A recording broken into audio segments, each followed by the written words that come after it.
I'm here with legendary DMC. How you doing tonight, man? What's up, man? It's all good. Here representing Jersey. Stomp Out Diabetes. It's a beautiful thing. Show was good. The clothes was good. The people was good. We had a lot of fun. Definitely. You know, New Jersey is getting such a big hype right now. I'm born and raised in New Jersey. Right. And how do you feel that, like, the hype is now about New Jersey? You know, everything's about New York, but it's like now it's Jersey hype. Everybody, I mean, before I moved down here, even when I moved down here, everybody tried to talk bad about Jersey, but Jersey got it going on. You know what I'm saying? I mean, technically, Jersey and New York is the same thing. Pretty much. Except for the Manhattan, but it's basically the same thing. It's the same people going in and out of the same venues, doing the same things, living the same lives.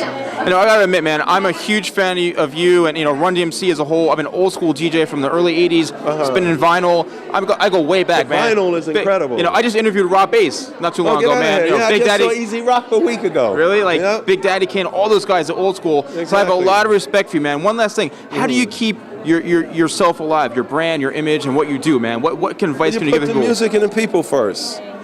Like for us, you know, when we was making our music, it wasn't about being rich and famous and selling records and being on the radio. We knew that the music is one of the most powerful methods of communication. So, you know, people look at the hip-hop game just because it's a billion-dollar industry. That's a cool thing now, don't get me wrong. But the most powerful thing about hip-hop is the power of communication. You know what I'm saying? And those records that we made, you know, we was like 12 to 22 years old. We was talking economics, history, politics. You know, Run-DMC and BC Boys was bringing black people and white people together. So it was a really powerful, positive method of communication.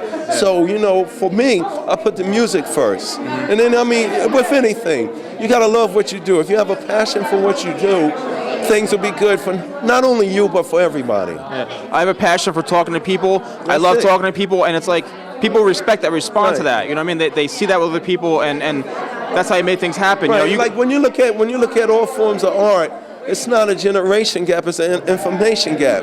The young people need to speak with the old people. The old people need to speak to the young people to see what's going on. And then once we know what they're thinking, they know what we're thinking, we can change the world and make it a better place. I mean, I tell all the kids, the reason why we was able to do what we did with hip-hop, we listened to our elders. Point blank, it's like every kid think their mother and father don't know nothing, but they got to realize something. Your mother and father was young too.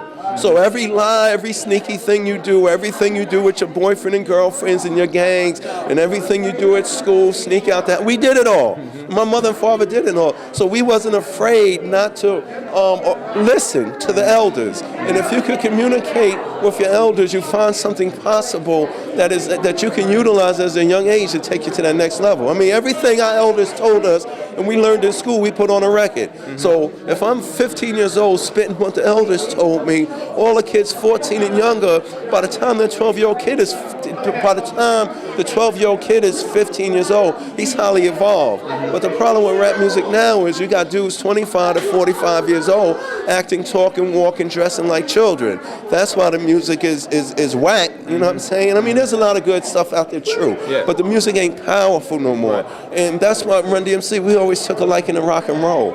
Because when you look at John Fogerty, when you look at John Lennon, when you look at Bob Dylan, you know, even though these guys were huge millionaire rock stars, they still address the issues of the common folk. You know what I'm saying? And that's what we always focus on music. Yo, let's make a record about our sneakers. Yo, let's make a record about Mary Mary. Yo, let's do Walk This Way Over. So it's always something to bring people together. Yeah, and one thing I gotta say, when you guys did with Aerosmith, that was the breakthrough of combining rock, the rock with rap, and just opening doors and going, man, everybody can really communicate and enjoy it together. Yeah, you know what I mean? The same, the hip hop kids and the rock and roll kids, we all go through the same thing.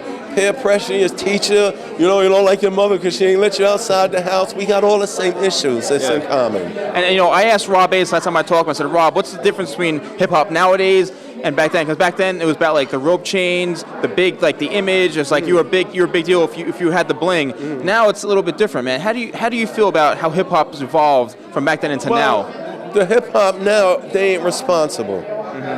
You know, you can rap about your gun, but on that same album, you got to put a record about not using a gun.